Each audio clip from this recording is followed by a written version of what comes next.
Lords, ladies, and peasants alike, welcome back. Today we have some Kingdom Come Deliverance 2 news to go over, so kind of a quick video, not really scripted. Just want to talk about the news because some of it is quite important and big.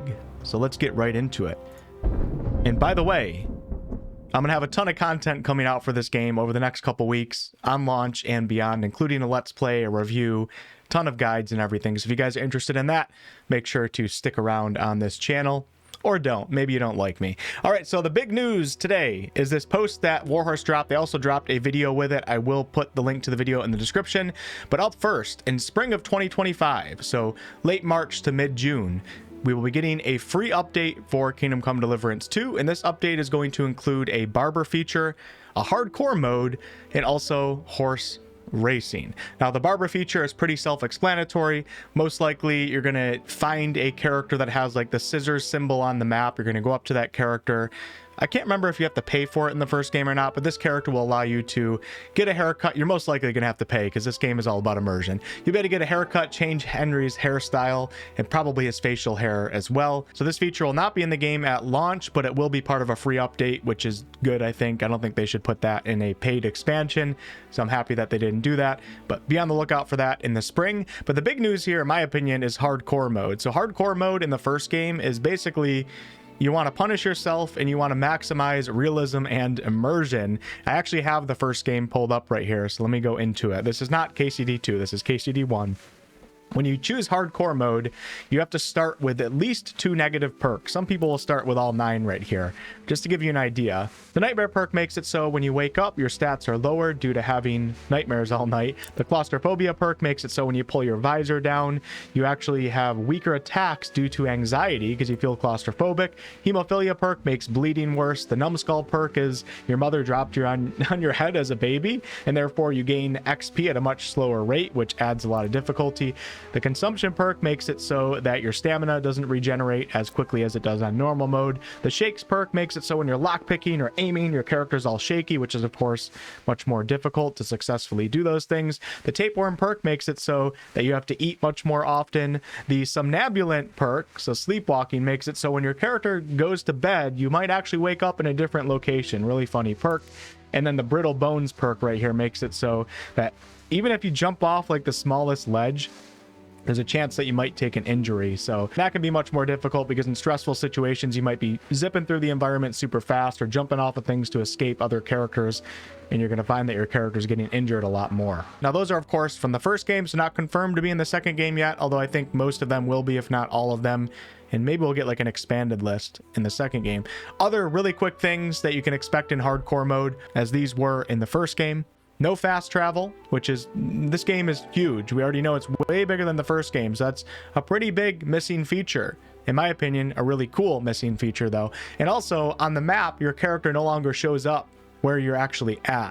So you have to use your map like the good old days. Like my parents used to drive me places, pulling out the old map and looking at the forks in the roads, reading the signs for towns and stuff like that. It's a really cool feature for hardcore mode. Opponents are going to be more difficult. You're going to take more damage. Some perks aren't going to be as powerful as they used to be. A lot of the HUD is actually removed, so you can't see everything when you're swinging your sword. The directional little star probably won't be showing in the second game. You have to feel that out yourself. Autosaves are disabled. Things cost more at vendors. Health potions are not as powerful.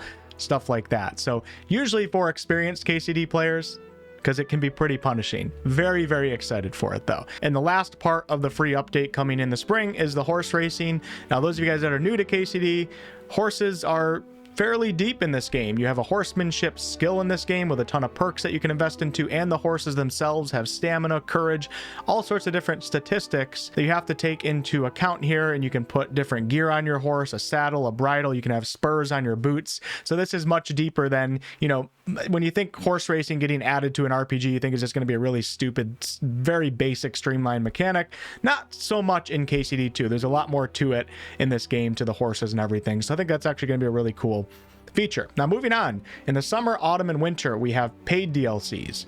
With that said, if you purchase the gold edition of the game, which costs $20 more than the base edition, so on PC, the base edition is $60, so $80 on console and $90, or $80 on PC, $90 on console, you get all 3 of these DLCs. That said, if you're unsure, of course, just wait, because you can purchase them when they actually come out. Now, some of you that may not be familiar with Warhorse, you might be going, oh, so they made all this content and now they're just going to hold it for later on to sell it at a future date. Well, one, I don't really know if they've actually made all of these yet. Maybe they're probably mostly done with this one. My guess is they're probably still working on these two quests right here.